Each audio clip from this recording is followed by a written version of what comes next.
जगामध्ये एक वेगळी भाषा आहे, गुप्तनंतर तशी भाषा ही योगिक भाषा आहे. आणि ज्यांना ती भाषा समजत नसेल, अनेकांनी आग्रह केला की आम्हाला ती भाषा समजत नाही किंवा योगिक भाषा समजत नाही, त्यासाठी तुम्ही त्याचं निरूपण करा, मराठीमध्ये त्याचं रूपांतर करा. त्याच्यामध्ये आपण निरूपण करून त्याचं मराठीमध्ये रूपांतर केलं आणि मराठीमध्ये सुद्धा आपण त्याचे ग्रंथ, आपण आपले ग्रंथ दर 14 जानेवारीला आपण छापत असतो आणि ते लोकांना आपण उपलब्ध करून देत असतो. आणि त्यामागचे एक वेगळं प्रयोजन आहे, ते म्हणजे तुझा जन्मदिवस असतो 14 जानेवारीला आणि त्या दिवशी तू ते प्रकाशित करतो.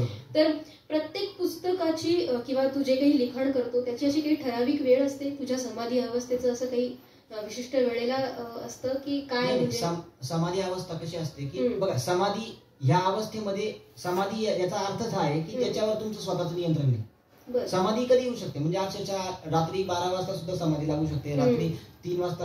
बघा संतांना भक्ती करण्याचा केव्हाही अधिकार आहे. संत कधीही भक्ती करू शकता, असं नाही की भक्ती करण्याची एक विशिष्ट वेळ असते. 5 वाजता तुम्ही भक्ती करू शकता, 7 वाजता, संध्याकाळी 7 वाजता तुम्ही भक्ती करू शकता. नाही, माझं जे जीवन आहे ते योगिक जीवन आहे आणि मी जीवन कसं जगतो, योगिक म्हणजे सामान्य माणूस जसं जीवन जगतो तसं मी जीवन जगत नाही. मी जे जीवन जगतो ते योगिक जीवन जगतो. म्हणजे काय सांगतात तात्पर्य की मी कधी भक्ती करतो, मी कधी उपासना करतो, मी कधी आचरण करतो, मी कधी समाधीच्या अवस्थेमध्ये जातो. समाधी म्हणजे याचा अर्थ असा की समाधी सम अधिक आधी म्हणजे समाधी, म्हणजे ज्या अवस्थेमध्ये माणूस हा फक्त समतीने युक्त आहे, ज्या अवस्थेमध्ये माणसाला कोणतीही भेदभावाची जाणीव नाही की हा पुरुष आहे हा स्त्री आहे अशी जाणीव नाही, किंवा हा उच्च आहे हा नीच आहे अशी जाणीव नाही. म्हणजे एकंदरीत ज्या भावनेमध्ये माणसाला समानतेचा विचार जास्त रुजला, ती त्याची व्याख्या म्हणजे समाधी. थोडक्यात सांगण्यात तात्पर्य असं की ही समाधीची अवस्था आपण कधी साध्य करू शकतो. थोडक्यात प्रत्येक अवस्थेचं एक मर्म आहे आणि प्रत्येक अवस्थेचा एक उद्देश आहे आणि प्रत्येक अवस्थेचा उद्देश हे पुस्तक रूपाने बाहेर येत असतं. अशा प्रकारे त्यामध्ये आपल्याला मार्ग मिळालेला आहे.